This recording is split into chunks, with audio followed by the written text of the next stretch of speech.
3, 2, 1. Good morning, good afternoon, and good evening, ladies and gentlemen. My name is Rxan Smith. Welcome to the Rxan Smith podcast. Today is Tuesday, December the 20th, 2022. Get out your umbrellas. I'm about to brainstorm. Let's fucking go.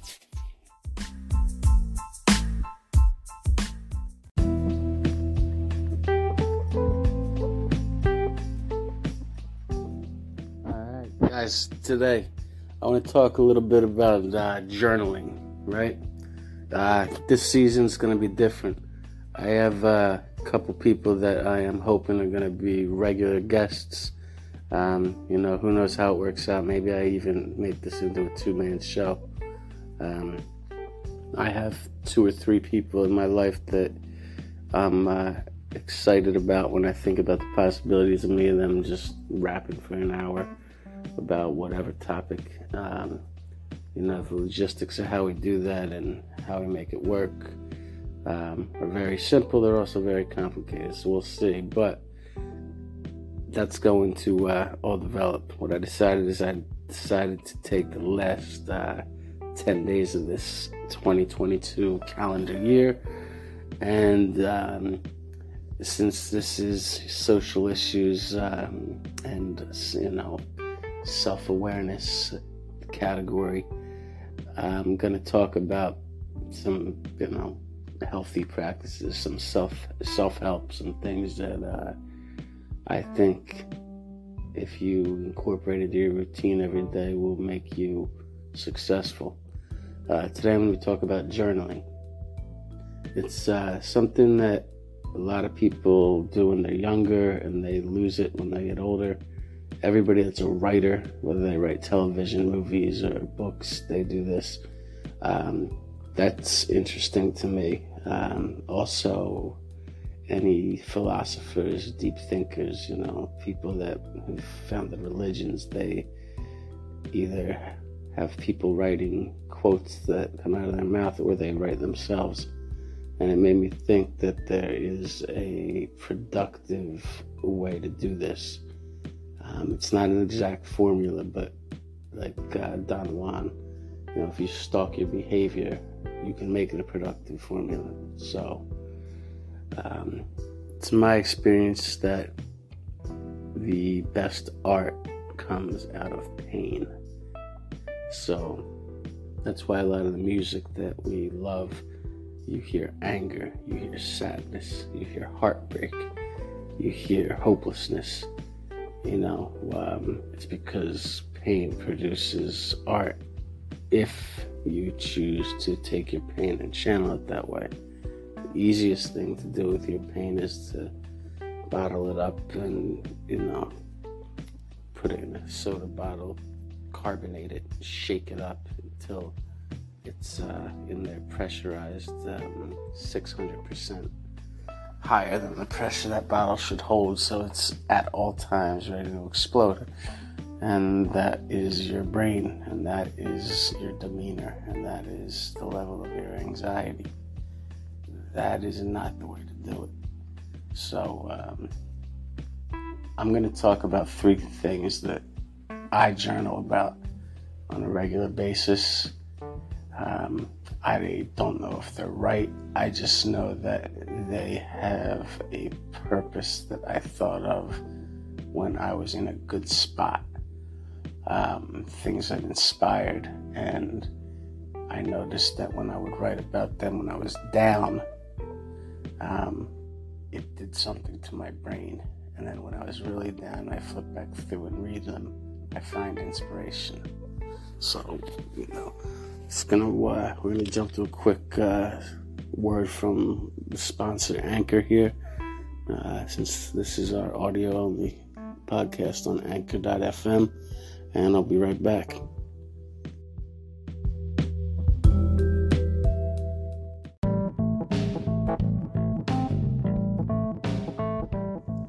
Alright guys, Anchor.fm, my home podcast platform, my favorite of all of them, by far. If you haven't heard about Anchor, it's by Spotify.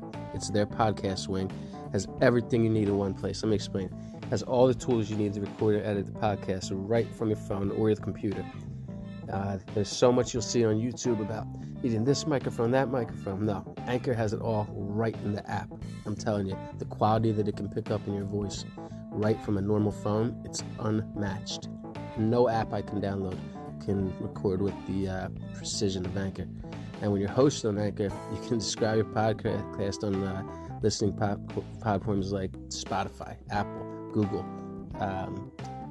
radio host, even more. It's just everything you need to make a podcast, guys. It's all in one place. It's the best. And guess what? It's completely free.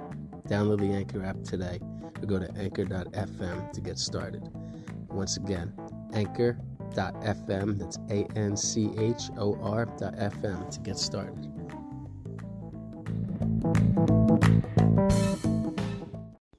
Alright guys, so I'm back, talking about journaling, like I said. So, you guys that are listening to me, you know what I do. I put my best episodes out, and generally when I hit 1,000, listens in a day, I delete it, as far as you can see. And I normally do that at least 75% on Anchor, Spotify, YouTube, 25% on the other 8 podcast platforms that carry me. And I am going to categorize that and make that premium content, put it into a book. I'm going to monetize it in some way. I'm not embarrassed to say it. Either that, or I'm going to have the advertising lined up in such a way that ideally you guys get it for free and the advertisers on the show pay without me compromising my integrity. So anyway, you guys that have listened to me, you hear me talk about meditation a lot and how hard it was for me to learn. You hear me tell that story about how I fell down into that creek in 2007 in December when it was negative 10 degrees in Boulder, Colorado. And I was trying to learn the art of Tumo, which is producing heat with your body. And all day I was trying to hike left, right, focus on creating heat because I was freezing cold and I couldn't do it until I fell into a fucking creek and knew that I had over a mile to walk to civilization, and I was going to lose a toe or a foot if I didn't create heat. And long story short, halfway to where I could see light, I thought my foot was falling, my toe was falling off. I take my boot off, I take my sock off. When I touch my sock, I see the steam coming off of it. And I realize it's not just because it's, don't forget, I fell into a frozen creek. It's not because it's cold air hitting a warm body part. The body part was ice cold. It was like my sock was covered in soup. I actually did it. I created heat when my fucking sock was soaked in water that was 30 degrees out at nighttime in negative 10 degree atmosphere. It was out of necessity, I guess. So meditation, that's a form of it. There was nothing in my mind except making that happen because it was the only thing that I knew of with my very little knowledge of Eastern, practices, Buddhism, meditation, any of that. It was one of the very few things I knew of that could save me in that situation. It just so happened I was failing at trying to learn it all day long. And when, the second I needed it, I learned it instantly, bang, and it worked. And when I finally got to, half a mile more to civilization, I rang out my sock, and it literally filled up the fucking, little ditch on this wooden bench, and it looked like a bowl of miso soup. It was literally hot, not from the heat, not warm, hot soup in my sock. Anyway, point of the story is that, alright, so First, write your younger self a letter, right?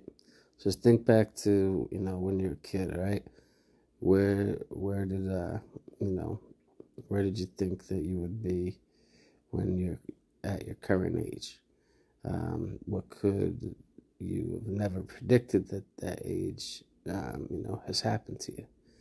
Write these things like you're like giving yourself advice, like, dear 10-year-old me, I know you wanted to do XYZ, but, ABC. By the way, we figure 1, 2, 3 is going to happen, but guess what? We had to deal with 4, 5, 6. So like I said, talk about what you knew you were counting on being and why, and then talk about shit that happened that you never would have predicted at that age. And more importantly, write about all the things that you accomplished, right, in the time between that young age, the age that you are now, right? Doesn't have to be world-changing accomplishments. Every accomplishment is worth celebrating, okay? This has a point. And if you're someone who struggles with complimenting yourself, framing it as complimenting your younger self, which is like another person, that'll make it easier. So, don't forget, you're talking to your 10-year-old self. Pretend like it's a different person. And you're telling a story about what you've done. That, if you're so pessimistic you can't give yourself credit for anything, don't forget, you're talking to a 10-year-old self. So you're not complimenting yourself. You're complimenting this person that the 10-year-old you doesn't even know. Write something like, you didn't think you were going to make it through this exam, but you studied real hard and you got a great grade. Tell them you're proud of them. Remind yourself of all the hard things you've been through before, and remind, you've been through before, and it'll remind you exactly how capable you are of getting through the hard times now. So, that exercise, right, in your young self, things that you wanted to be, things that worked out a little bit differently, and then your accomplishments and things that you, got through, adversarially wise. And watch, might not be right away, but since it's journaled, you can read it whenever you're feeling down. That's the purpose of this. You're building a tool to go back and read.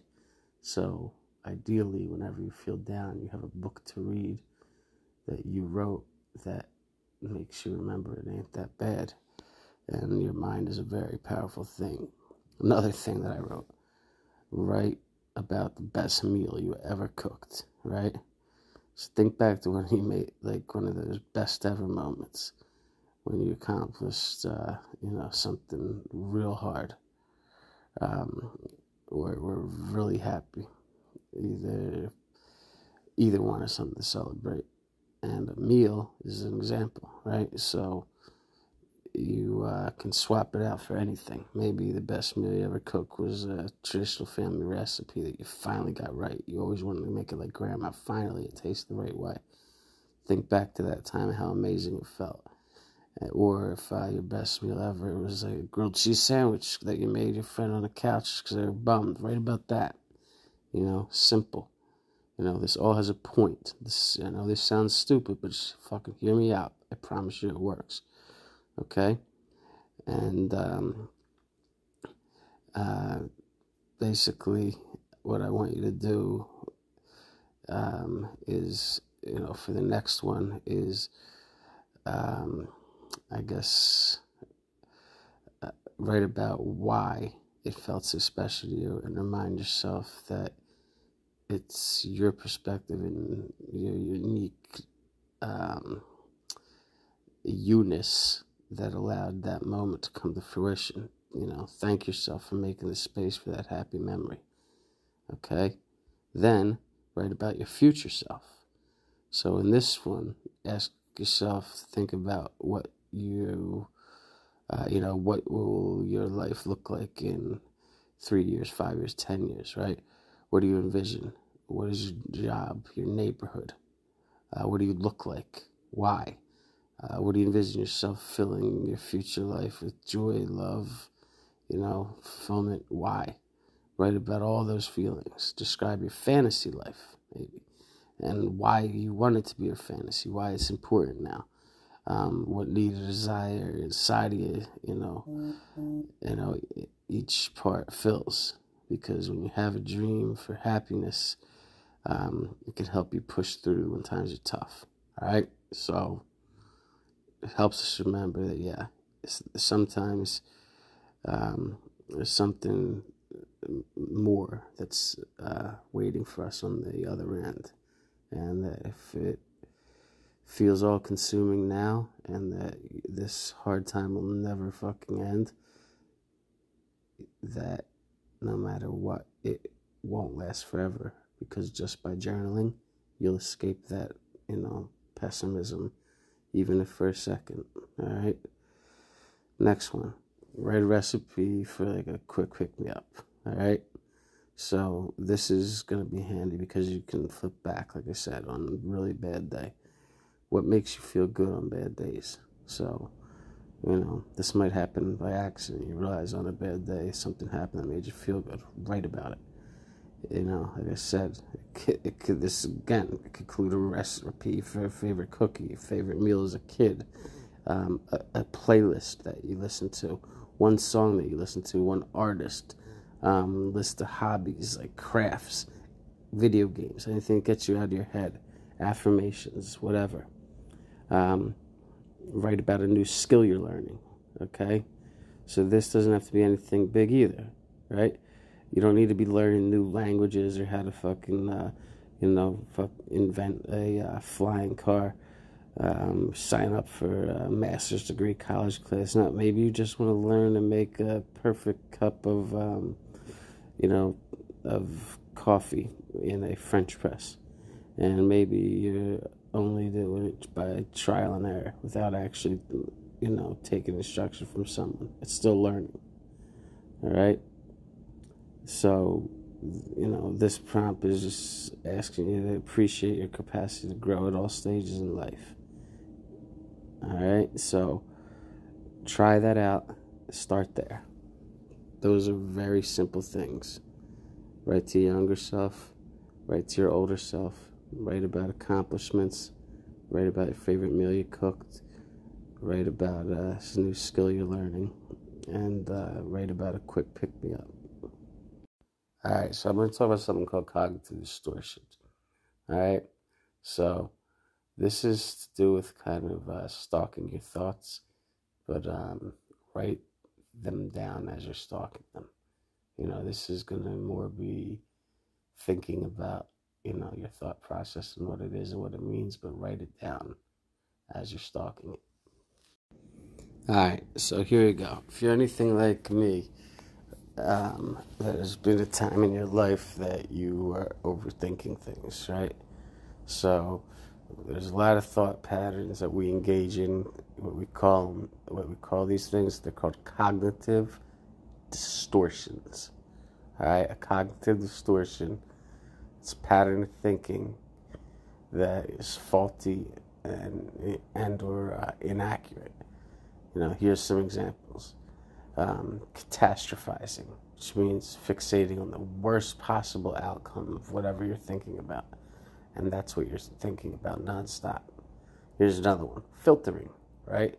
That means that you ignore all the positives of any situation and only focus on the negative, right? So it's similar, but different, You're not focused on the worst, but you're ignoring the positives and only focusing on things that are negative. Right? Here's another one. All or nothing thinking, right? Something's good or it's bad. There's no gray. It's either black or white. And if you have any wisdom in life, you learn that the opposite's true. There's very rarely black and white. Almost everything is gray. Different shades of gray, sure, but very rarely are things black and white. Another one they call personalization, which means blaming yourself for events that are out of your control. We all do this. So when you're in a rough fucking patch, you blame yourself for choices you made in your past, choices you made, in the present, and choices that you doubt that you'll be able to execute properly in the future. Which is saying that, You know, it's your world. Anything bad that's happening, it's because of you. It's ridiculous. And when you have a good mindset, you will realize this. But when you feel like shit, it'll be very easy to write about that because you really believe that. You know, and here's not a rumination, you know. When you're ruminating, that means you're continuously thinking the same thought or the same string of thoughts over and over. You know, like to the point where if you were to tell your friend, like, what's wrong, after 3 or 4 talks, he could actually go up to somebody else and tell them for you what's wrong. Because that's all you fucking talk about.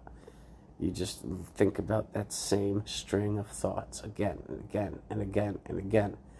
And that, you know, if it's somebody that knows you hears it, they know that something's wrong with you, because what they hear is usually, you know, so they might hear some things that aren't ideal, but it's definitely not the end of the world. But they hear that you are almost certain that it's the end of the world because it's all you fucking talk about.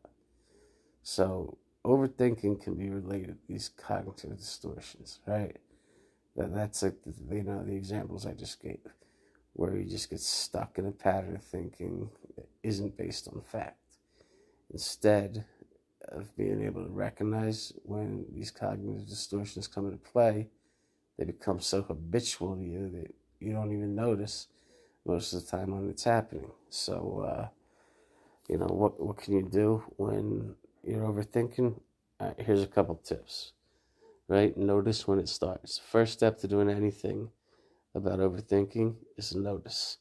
If you don't notice, right, it's hard to interpret it before it gets out of control. So start with an attitude of curiosity and compassion towards yourself, right? Try to notice when you start overthinking. What are the signs in your brain that your brain is getting carried away without you? Is there a sense of unease in your body? Does something feel physically like painful? Are you unable to relax the mind or the body? You know, pay attention to how do you feel when you catch yourself overthinking and it comes to your attention. You know, try to get as familiar as you can with everything you think that you feel, you know, and you know, how it affects your abilities. So when you are overthinking, so that basically you can identify it, because the sensations will be recognized. All right. The next step, give yourself a distraction. Sometimes distractions are a very helpful coping tool. And of course, when you are down, you say things like it's a band-aid. No, it's not always helpful or feasible to distract yourself. I'll give you that. But, you know, you don't do it for everything that causes you distress. But distraction can help when you're overthinking. Once you gotten more comfortable with identifying your overthinking, right? Then try adding the distraction to help pull you out of the thought spiral, because that's the goal here. You know, meditation, quiet the mind, pull yourself out of that thought spiral. Distractions may be helpful when you get stuck overthinking, right? Here's some of them. It might sound stupid, but, you know, like do yoga, run, walk, dance, cook, play a video game, call a friend, uh, garden, watch a TV show or a movie, go play with your pet, take your dog for a walk, take a nap, work on any hobby you have. Just very simple things, basically things that like you do when you're a really busy person, right? That, oh my God, I can't wait to go home and do nothing this weekend. What do? What did I just say, right? Like yoga, dance, move, cook, play video game, call a friend, garden, watch TV, play with a pet, take a nap, you know, work on any like mundane hobby. You know, like we call them when we're in a good mood, you know, doing nothing, because they give us joy, right? But when you're overthinking things, these are distractions that are going to pull you out of the overthinking. Because in reality, when you're, you know, in a good mindset, that is rewarding. That's like your dream. You know, when you're busy, you just can't wait to do nothing. Thing is, it's not nothing. You're doing something therapeutic in all those examples I gave you. So see what works for you. Have a plan ready for next time you get stuck in your own thoughts, right? And, then you can distract yourself. So next, check your thoughts. Not all of your thoughts are true or based in reality. Remember, cognitive distortions that I said earlier, right? When those faulty patterns of thinking come up, it's really important that you try to check if the thoughts are true or false before they get carried away. Like what's really going on. Take all emotion out of it. Take it all out. Emotion has no place in any type of thought, right? And describe the situation. What's the evidence that what you're thinking about will happen, right? Is what you're thinking about even something that you can control? Because if not, don't think about it. If you're worried about that you're never going to be a billionaire from, meeting somebody that is a mentor and teaches you how to do it, you can't control that. I don't know anyone that knows how to go out and meet a billionaire that wants to be your mentor. So why would you ever think about that? And that might be a dumb example, but like I said, don't think about shit you can't control, right? So checking your thoughts can help break all those habitual patterns that lead you to overthinking. All right, next one. Give yourself dedicated time for thinking. See, now this helps, right? Because it's hard to shut off your brain after you've been, in the habit of overthinking. So when you give yourself dedicated time where you can think, so you can still meet that urge when you feel it, make sure that there's a time limit and stick to it. If it's helpful, write down the thoughts as they come up, right? And when you're in this time block, you can ruminate or worry if you need to. But the second the time's up, the second that fucking time is up, tell your brain, all right, time to move on, right? It's hard to move out of your thoughts. Try distracting yourself with one of the options I talked about earlier, right? It's all circle. It all, all these things are related. They all can be used to help you do the same thing in many different ways that are very similar. And then ask yourself this: are you looking for more support with overthinking? Because if you are, working with a therapist or a friend can give you tools and insight to change the negative thought pattern you're used to. So, get in touch with someone like that and, talk about what I've just discussed and get started getting help from people that care. All right, guys. So listen, fear of failure. That is where I think a lot of this overthinking, depression, anxiety comes from. So, basically, you might be reluctant to take a risk unless success, however you measure it, is assured, okay? You might think of it as a fear of making a mistake, of not achieving or simply like making a fool out of yourself in any way. And if we give into that, that fear will hold us back from doing the very things that we long to do. When I say that we long to do, whether it's write, paint, get a new job, meet a special person, these are things that, at least one of those things for almost everyone listening, and if it's not write or paint, it's some art form, get a job, meet a special person. One of those things for 90% of people listening is what we find to be the most important goal in our life. So basically, fearing basically the outcome, which is, to an extent that we don't even begin to try because we're reluctant. That is essentially giving up on having a life that, truly has happiness as a defining characteristic before you even attempt it. it's something that everyone agrees would be absurd. Everybody would rather try and fail than, die on their deathbed saying, hey, I never tried and I was miserable my whole life. So, journal about this, okay?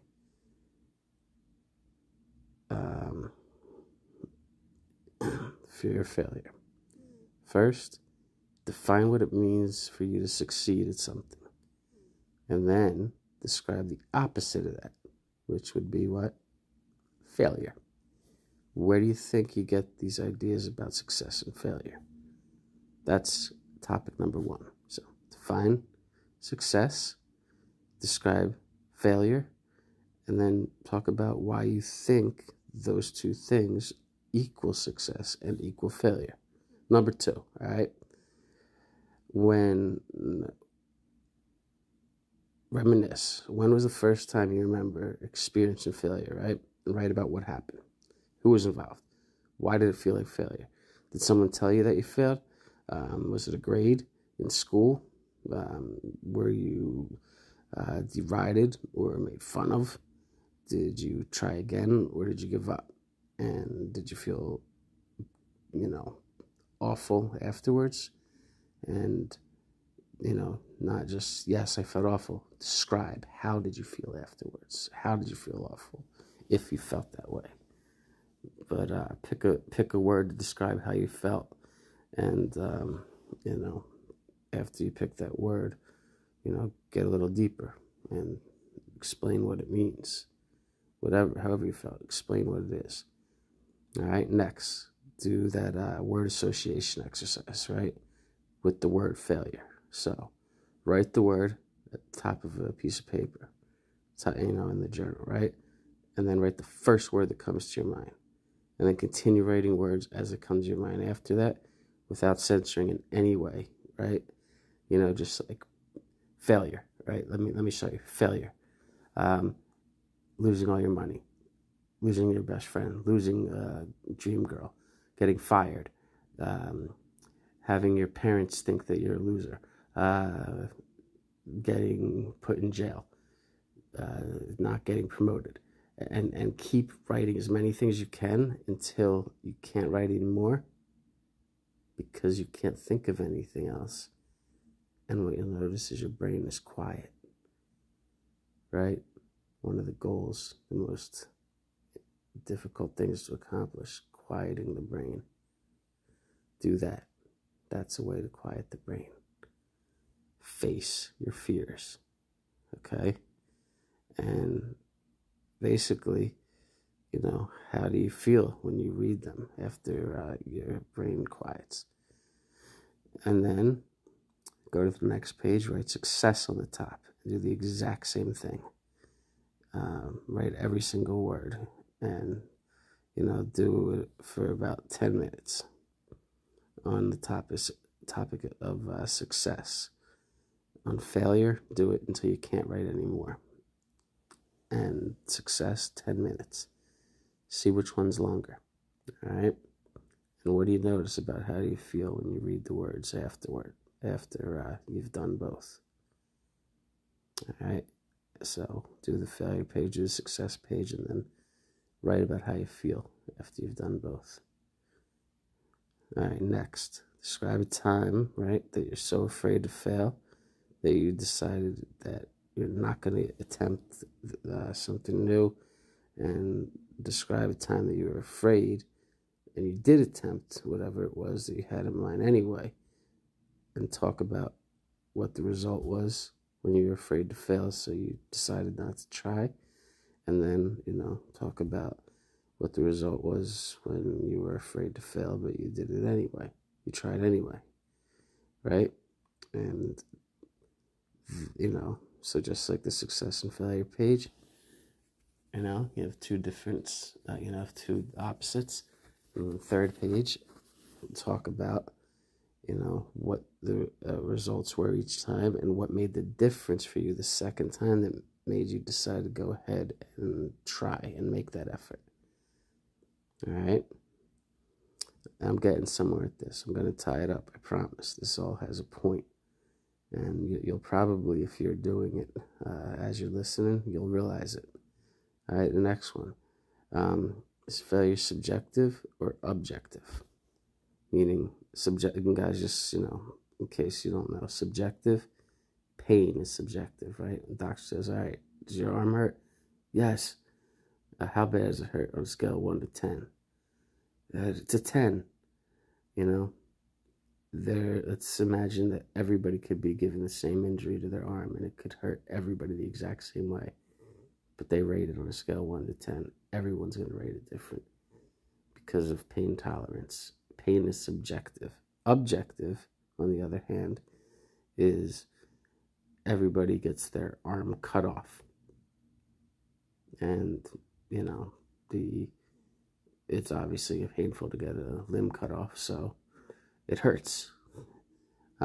So basically, when we talk about failure being subjective or objective, it's an interesting thing, right? Because it is something that you're going to realize that you can't define unless you're able to define what success means to you. So failure is, like I said, the exercise is for you to write if it's subjective or objective. But think about it, because if everything I've told you to write up to now about the time you failed, the time you succeeded, the time you tried, the time you didn't try, if that's something that's personal to you, can failure be objective? Is there something that, yes, 100%, if you do this, you're a failure? Possibly. And if not, it's subjective, like maybe it's not what 90% of the world would consider anything except failure, but you don't. Right? Why? So tell me if you think it's subjective or objective, and why. All right? Next. Do you know anyone who has let fear of failure hold them back? But, this person, and you know that the talents and the gifts and the personality that you perceive and their potential is that makes it absurd that they've let that fear hold them back. And, write about that person, why they fear it. Attempting something, or why the fear holds them back, and describe them in detail, their talents, gifts, personalities in detail, and talk about how you perceive, and what you perceive as their potential. If you don't know anyone like that, how about this? Make them up, right? Meaning, make him or her up and describe what you imagine this person would be. Think of a person that has in your head all the potential talent and gifts maybe that you want, and that if you had, that you would not be afraid to try to succeed. And write about this imaginary person, how they have it and how they don't use it and why it's awful. Okay? Next. If a person continues to try to achieve something even after they haven't achieved it, that thing, the first, second, or even third time, is that lack of achievement failure? Why? Or why not? Very similar to, is it, failure subjective or objective? Like I said, like if I want to lose 20 pounds and get, say I weigh 200, I want to get down to 180 and have a six-pack. And I want to do it with this 60-day workout and diet, and I fall short 3 times. Is that failure? Or no? Why? Write about that. And, when you're done, here's what you're going to have. Okay? You're going to have a definition of success, what it means to you, and failure and what it means to you, and why you think you've got these ideas about what makes you successful and what makes you a failure, right? You're going to talk about the first time you experienced it, what you remember, what happened, what was involved, and if somebody told you, like I said, all those things. Do the word association test with failure, do the word association test with success, and then describe a time that you were afraid to fail, so you didn't attempt it. Describe a time you're afraid to fail, you did it anyway, and what happened, right? Each instance. And then you're going to have your opinion. Now, after those 4 assignments, is it subjective or objective? From those 4 things, you should be able to articulate on that topic. And like I said, next, talk about somebody else who let fear hold them back. And if you don't know them, make them up. Okay?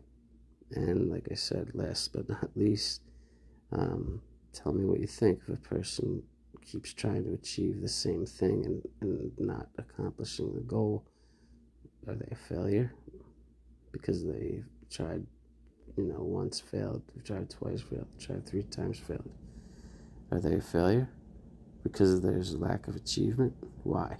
Why not? Alright? And after all that,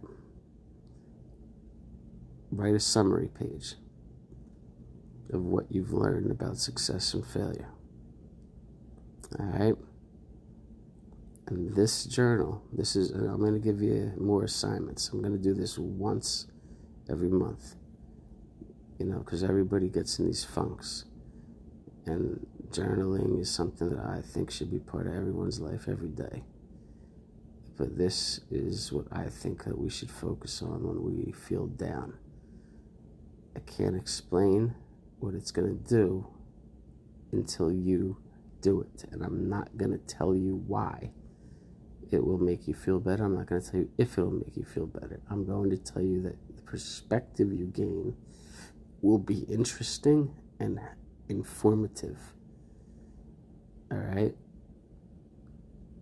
And I will also tell you that you will be very glad you did this. So I want people to save this, make it in bullet points since I talked for a while. And practice it. And you can do this, by the way, every time you feel bad. You can, repeat this exercise. Let's say you could do it twice a year. And in 5 years, you'll have 12 entries of the same thing. Read the first one, read the 12th one. See how you've evolved in your thought process. And watch what it does for you. This is quieting the mind. This is focusing the mind. This is enabling yourself to overcome. And you're going to understand why the more you do it. Alright. That's it for today. Self-help tip. Like I said, the rest of the year I'm going to set up guidance, like a life coach, like a coach in sports, like a mentor. And then we're going to get into having some fun in the 2023 podcast. And basically the 2023 podcast is going to be me, Babe Ruth, calling his shot, knocking every pitch out of the park, batting 1,000 with a 4,000 slugging percentage. Fucking every hit's a home run. And I'm gonna do it, not because I'm one of these corny self-help claim to know everything in the world guys. I'm gonna do it because like I've noticed I can give great advice. Why can't I take my own advice? Because that's fucking ridiculous. Of course I can, I just don't. So if I'm certain this is going to help you, obviously common sense would tell you it's going to help me because I understand why I'm doing it. So you're going to get these assignments, you're going to do them, and then you're going to watch me do fun versions, you know, a little different. It's not like I'm going to give you an assignment and I'm going to tell you that I did the same one. Here's what I wrote. I'm going to give you results. And you're not going to have any clue what assignment I did. But here's the thing. You'll get the same results if you trust me, listen to me, and don't give up. All right. This has been Rxan Smith. Looks like the sun's coming out and the brainstorm is over. I want you to enjoy your Tuesday, December 20th. We have 11 days left in the year 2022. All right. And just FYI, I got about 125 days left of being under 40 years old. This is going to be the dawn of a new era of success. Buckle up, get your popcorn out, and put some sunglasses on. This has been an R. Smith production.